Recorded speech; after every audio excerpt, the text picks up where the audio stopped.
Ya, masih bersama kami pemirsa di Indonesia Bicara, masih bersama Pak Andreas, pengamat pendidikan di sini. Pak Andreas, tidak semua orang tua seperti Ibu Dara tadi yang Baik. berkecukupan begitu. Anda melihat banyak sekali gambar-gambar wajah-wajah orang tua di Indonesia yang kesulitan untuk memberikan fasilitas kepada anaknya. Apakah tepat kebijakan ini? Kebijakan pembelajaran secara online ini adalah sebuah keterpaksaan ya, dan sebuah upaya pemerintah dalam hal memutus mata rantai dari pandemi atau penyebaran COVID-19. Ini adalah salah satu usahanya. Menurut saya mengapa sekolah harus diadakan pembelajaran seperti ini atau pembelajaran jarak jauh, itu adalah salah satu usaha. Karena sekolah itu tempatnya berkumpul, tempatnya anak bermain, tempatnya banyak orang bersosialisasi. Ini yang menurut saya sangat membahayakan apabila hal itu terjadi. Nah, ini menjadi suatu tantangan. Di satu sisi pemerintah ingin mengamankan atau menjaga kesehatan warga masyarakatnya, tetapi di sisi yang lain orang tua juga banyak mengalami sebuah kesulitan-kesulitan besar dalam hal pembiayaan, khususnya dalam penyediaan HP bagi putra-putrinya, lalu kuota dan lain sebagainya. Ini pemerintah harus punya trik lain, bagaimana supaya bisa disikapi. Contoh misalkan begini, sebuah rumah tangga memiliki anak usia sekolah 3, HP-nya 1 ataupun HP-nya 2. Ada juga bagi keluarga yang belum punya HP. Nah, ini kan menjadi suatu masalah. Saya ambil contoh yang punya HP 1, jam belajarnya secara bersamaan. Lalu ini akan menjadi sebuah rebutan bagi ketiga putra-putrinya. Ini harus disikapi, apakah harus tayangnya dibagi waktunya ya. Misalnya untuk SD jam sekian sampai jam sekian, SMP jam sekian sampai jam sekian, dan SMA jam sekian sampai jam sekian. Sehingga HP yang terbatas itu bisa digunakan secara maksimal. Lalu selanjutnya mengenai kuota.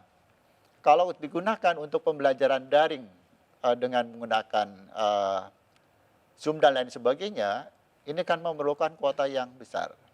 Kalau anaknya 3, 100 ribu rupiah nggak cukup saya rasa. Bisa lebih. Nah, ini juga menjadi hal yang berat bagi orang tua. Baik, baik.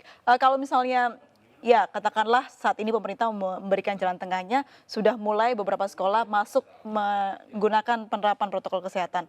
Ini membahayakan atau seperti apa menurut Anda dari kacamata pengamat pendidikan? Ya, baik. Pembelajaran tatap muka sekarang ini apakah berbahaya atau tidak tergantung situasi dan lokasinya. Bagi sekolah atau daerah yang katakanlah wilayahnya hijau, tetapi di sekitarnya bukan hijau, mungkin kuning ataupun merah. Sementara mobilitas pelajar, mobilitas peserta didik, mobilitas warga sekolah yang lainnya, kalau menggunakan harus sarana transportasi umum itu juga sangat berbahaya. Karena mobil ini atau transportasi itu kan jarak jauh. Bisa melintas daerah kuning, bisa melintas daerah merah, yang kemungkinan penyebaran itu bisa terjadi. Sehingga menurut hemat saya, kalau daerah hijau yang diperbolehkan untuk pembelajaran secara langsung atau tatap muka, namun sekitarnya merupakan daerah kuning atau itu sangat berbahaya. Jadi jangan dulu, lebih baik ya Pak ya? Ya, memang lebih baik jangan dahulu, tetapi pemerintah harus bisa juga bagaimana mengatasi kesulitan-kesulitan yang dihadapi oleh para orang tua. Baik, banyak yang menjadi pikiran orang tua murid saat ini dengan vakumnya anak-anak untuk belajar di sekolah. Tentu saja ambience-nya berbeda. Cara bagaimana pelajaran itu masuk ke anak-anak juga berbeda. Ini nanti ketika sudah normal harus seperti apa Pak? Cara untuk bisa kembalikan semuanya menjadi normal begitu, pembelajaran yang normal. Apakah harus ulang lagi dari awal atau seperti apa ini baiknya? Ini dampak yang lain adalah secara psikologis ya. Secara psikologis bagi anak-anak itu sendiri, walaupun ada komunikasi melalui HP dan atau media sosial lainnya, tetapi pertemuan fisik ini kan nggak ada. Tidak ada pertemuan fisik. Sehingga kemungkinan dia akrab di dunia maya, tetapi belum tentu akrab di dunia nyata seperti itu. Atau yang semula akrab di dunia nyata, dia tidak akrab di dunia maya, karena banyak hal yang harus disampaikan. Nah, dalam kondisi-kondisi seperti ini memang menjadi suatu masalah secara sosial bagi peserta didik kita. Kalau jangka waktunya pendek mungkin tidak terlalu menjadi masalah, tapi kalau misalnya dalam jangka waktu yang panjang, ini akan menjadi suatu masalah yang baru. Maka mungkin ada, kalau semacam sekolah yang baru buka itu kan namanya ada yang namanya pengenalan sekolah, Oke. ya. Mungkin suatu saat juga kalau memang betul-betul sudah aman, bisa saja ada sebuah semacam reuni ya. Nah, semacam reuni lah seperti Atau itu. simulasi begitu ya, Pak? Simulasi seperti itu. Mungkin bisa berkelas atau apa, itu bisa saja. Dan itu harus dilakukan untuk bisa mengadaptasikan anak-anak begitu ya, Pak ya? Ya, memang. Bisa saja melalui sebuah game atau permainan ya. Oke. Supaya mereka juga lebih dekat, mereka juga bisa saling apa namanya mensupport. Karena pada saat seperti ini mereka terlepas satu sama yang lain. Komunikasinya hanya melalui media sosial. Mungkin komunikasi itu terjadi, tetapi mimik senangnya apakah terlihat? Ataukah mimik tidak sukanya terlihat atau tidak? Yang jelas emosinya tidak bisa muncul secara apa namanya menyeluruh. Baik, Seperti itu. berarti harus ada pembelajaran untuk bisa menjaga psikis dari anak-anak tersebut ya Pak ya, tidak hanya memberikan pelajaran secara mata pelajaran saja. Betul, karena kondisi ini juga menjadi suatu masalah ya, bisa masalah psikologis di rumah. Misalkan begini, dia seharian di rumah, Ya. sementara orang tua tidak ada. Nah, ini menjadi beban secara psikologis bagi peserta didik. Ataupun anak ini seharian di rumah, orang tua banyak pekerjaan. Lalu pada saat orang tua minta bantu pertolongan dari putra atau putrinya, mungkin sedang melakukan komunikasi dengan dunia luar. Ya. Nah, itu pun bisa menjadi sebuah konflik kecil di dalam rumah tangga. Seperti itu. Jadi harus ada usaha beradaptasi lebih lagi ya Pak ya di dalam rumah untuk bisa menyesuaikan kebiasaan baru ini. Betul. Jadi orang tua juga harus menyadari situasi yang seperti ini. Dan peserta didik juga atau putra-putrinya harus paham betul situasinya ini, sehingga komunikasi antara orang tua dengan putra-putrinya memang harus betul-betul terbuka, harus betul-betul dibangun sebuah komunikasi yang baik, sehingga seharian di rumah tidak menjadi kendala, tetapi seharian di rumah bisa menciptakan suatu suasana yang baru, sehingga suasana happy, suasana kekeluargaan di rumah bisa tercipta dengan baik. Baik, Pak Andreas, kalau kita telaah lebih jauh lah ya, atau lebih ke dalam lagi mengenai cara pembelajaran. Anak-anak ini kan sudah belajar online kira-kira 5 bulanan begitu ya, Betul. dengan ujian juga melalui daring. Apakah hal ini juga mempengaruhi kualitas dari pemahaman masing-masing anak belajar begitu Pak, yang Anda amati selama ini di beberapa sekolah mungkin? Ya, baik. Ini suatu apa namanya masalah yang bagi saya sangat menarik. Karena ada laporan atau masukan dari pihak lain, dari orang tua. Jadi pada saat peserta didik ujian di rumah, tidak semua peserta didik ini didampingi oleh orang tua. Pada saat ini didampingi oleh orang tua, si orang tua ini memiliki kemampuan untuk mendampingi dan menjelaskan materi itu pada saat ujian. Nah, ini yang sangat berbahaya. Oke. Jadi anak itu menjawab A, tetapi petunjuknya dari orang tua. Jadi ada semacam apa ya namanya? Nepotisme kecil gitu ya Pak ya, karena ada Seperti orang itu. tua di belakangnya. Betul. Jadi, nah sementara orang tua yang lain yang menjunjung tinggi tingkat kejujurannya, dia tidak mau. Ya. Sehingga suatu saat begitu keluar hasilnya, si orang tua yang selama ini melakukan dengan suatu hal yang baik, dengan sebuah kejujuran, Ya. akan melihat, kok anak saya dapatnya sekian, dia yang gak jujur dapat sekian. Ini masalah. Ini Oke. betul-betul terjadi. Saya dapat laporan dari orang tua. Banyak yang seperti itu ya Pak ya? Iya, ini betul. Jadi saya, waduh, ini salah satu dampaknya. Ya. Tentunya dari Kementerian Pendidikan harus melihat ini. Lalu dari Dinas Pendidikan juga harus pahami ini, dan orang tua, saya sampaikan kepada orang tua yang melakukan sebuah kejujuran, saya katakan, Bapak Ibu harus bangga. Karena apa? Putra putri Bapak Ibu mungkin dapat 8, dapat 9, tapi itu adalah sebuah kemurnian. Ya. Sementara putra-putri dari orang lain mungkin dapat 9, dapat 10, Ya. tetapi dihasilkan dari ketidakjujuran. Dampaknya ke depan. Bagaimana mental anak ini bisa terbangun dengan baik. Saya katakan demikian karena memang yang seharusnya dilakukan adalah orang tua yang tidak memberikan jawaban. Baik. Atau mungkin anggota keluarga bisa saja memberikan seperti itu. Dia harus mengajarkan ya Pak ya, agar tidak terbiasa, karena Betul. memang dampaknya akan panjang begitu. Dampaknya panjang sehingga nanti karakter dari anak tersebut juga akan terbentuk dengan tidak baik. Solusi yang paling tepat untuk bisa diambil apa Pak? Apakah kurikulum harus dirubah atau seperti apa? Saya rasa tidak ya, tetapi di sini peran orang tua sangat penting. Orang tua jangan sampai merusak karakter anak Ya. dengan tujuan yang sangat pendek. Hanya mengejar sebuah nilai. Saya pikir nilai tidak menentukan hidup masa depan. Ya. Orang yang nilainya 10 terus belum tentu hidupnya sukses. Baik.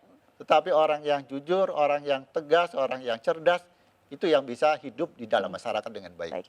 Pak Andreas, ternyata di Indonesia tidak hanya orang tua saja yang berusaha untuk bisa anak-anaknya belajar, tapi Baik. luar biasa sekali ada guru di Pacitan yang rela untuk datang ke pelosok agar murid-muridnya bisa belajar. Ini kita sudah terhubung dengan Bapak Suwardi, kepala sekolah di Pacitan yang guru-gurunya pergi ke pelosok. Selamat malam Pak Suwardi.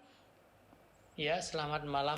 Baik, Ibu. Pak Suwardi, terima kasih atas waktunya. Pak Suwardi, bisa diceritakan bagaimana guru-guru di sekolah Anda datang ke pelosok untuk mengajar murid-murid di sana, Pak? Ya, dimulai dari peristiwa pembelajaran yang daring itu, sekolah kami mengalami kesulitan atau kendala, diantaranya tidak adanya sinyal, sehingga kami harus berpikir agar anak itu bisa belajar dengan baik. Ini dimulainya semacam itu. Baik, sudah berapa lama Pak tidak tatap muka belajarnya di sana? Itu mulai pertengahan Maret sampai dengan Juni, dengan kenaikan kelas tersebut, Bapak Ibu guru kesulitan untuk memberikan yaitu nilai, untuk memberi pembelajaran, memberikan tugas, sehingga penilaian yang dilakukan pada semester 2 tersebut hanya berdasarkan nilai yang diterima selama bulan Januari sampai dengan Maret. Itu yang bisa dikumpulkan, karena bulan Maret sampai Juni itu anak yang mendapatkan tugas hanya beberapa anak yang bisa mengumpulkan ke guru. Oke. Sehingga terjadi kesulitan dalam pembelajaran tersebut. Baik, Bapak sebagai kepala sekolah, Anda melihat sejauh apa sih Pak jarak antara sekolah dan juga rumah murid-murid yang sekolah di sekolah Bapak? Ya, kalau jarak yang paling jauh 2,5 kilo, Pak. Iya. Tapi dengan medan yang Dan tidak dengan medan baik ya, yang Pak ya? naik turun, kemudian jalan yang rusak, Oke. ada lagi ya apa istilahnya ada yang tidak beraspal, sampai yang ke rumah itu harus jalan kaki karena kendaraannya hanya sampai di atas rumahnya gitu. Baik, dengan medan yang juga kita lihat di layar begitu tadi, begitu susah untuk mencapainya, selama ini berarti tidak pernah dilakukan secara daring ya Pak ya? Kalau daring hanya beberapa anak yang bisa dilakukan, tidak maksimal. Misalkan jumlah siswa itu 17, mungkin 5 anak yang bisa melakukan daring karena tidak adanya Fasilitas. sinyal internet tersebut. Tidak ada sinyal begitu ya? Lalu Iya. bagaimana untuk menjaga kualitas pendidikan saat ini Pak? Kalau menjaga kualitas, langkah yang dilakukan oleh guru ya melakukan kunjungan rumah, melakukan kunjungan ke rumah-rumah agar bisa sedikit membantu anak bisa lebih bersemangat untuk belajar. Baik, satu kelas ada berapa murid Pak? Seluruhnya 102 siswa. 102 siswa dengan jumlah guru yang juga terbatas, apakah mungkin bisa mencapai seluruh siswa untuk tetap belajar Pak? Ya, dengan cara dibuat per kelompok. Di kelompok Oke. kecil-kecil itu setiap kelompok terdiri dari 4 sampai 8 anak. Sehingga bisa tercover dalam pembelajaran tersebut, kemudian dilakukan dalam 1 minggu. Baik. Ini seperti yang digambar ya Pak ya, belajarnya di luar begitu ya, di outdoor begitu ya Pak ya? Iya, Tetap menggunakan protokol kesehatan tidak Pak? tetap menggunakan protokol kesehatan, terutama guru harus pakai apa itu penghalang, apa Baik. namanya face apa itu Face shield ya Pak ya? face shield ya. Dengan keadaan Kemudian seperti juga ini dan sudah siswanya viral, pakai diliput di masker mana-mana Pak itu yang Suwardi. baku, cuci tangan, pakai sabun, jaga jarak sehingga dimungkinkan kalau Tetap hanya sehat ditempati begitu ya, Pak ya? 4 sampai 8 anak itu insya Allah sudah bisa menjaga jarak antara satu dengan yang lain 1 meter bisa. Baik, Pak Suwardi, dengan gambar yang sudah viral di mana-mana, guru yang datang ke siswanya untuk mengajar, apakah sudah ada tanggapan Pak dari dinas setempat Pak mengenai hal ini? Ya, kami kemarin dari pengawas juga dikunjungi oleh ibu pengawas kami, datang ke sekolah, dia juga mengapresiasi, juga mengucapkan terima kasih, tapi jangan lupa dia berpesan untuk tetap menjaga protokol kesehatan. Ini pesan dari ibu pengawas yang kemarin berkunjung ke sekolah kami. Baik, berarti responnya mengawasi dan memberikan pesan saja begitu ya Pak ya? Iya, Belum ada langkah-langkah lain mungkin untuk membantu? ulang Ibu. Mungkin ada langkah-langkah lain untuk membantu, sudah ada dari dinas setempat? Kalau bantuan memang kami tidak, istilahnya tidak ada bantuan. Mungkin diberikan Ya, fasilitas wifi iya. atau kuota di sana Semua Pak? Sudah ada pembicaraan? di-cover. Pembicaraan belum ada. Baik, baik. Baik, Iya. Pak Andreas, mungkin ada respon mengenai hal ini? Ya, respon saya terhadap Pak Suwardi ini sangat luar biasa. Guru yang sesungguhnya sebetulnya ini dialami oleh Pak Suwardi. Namun demikian, untuk Pak Suwardi, mungkin metodenya bisa diganti atau dirubah. Tidak Iya. harus gurunya yang datang ke kelompok-kelompok kecil di berbagai wilayah yang ada, bisa saja itu misalkan kelompok ini yang datang ke gurunya, karena gurunya ini usianya berapa saya juga belum tahu.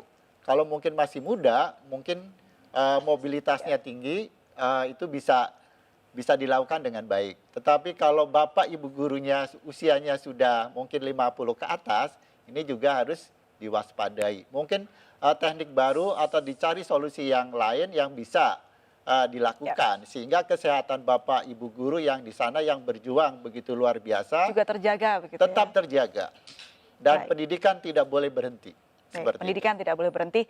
Pak Suwardi, itu tadi pesan dari pengawat pendidikan.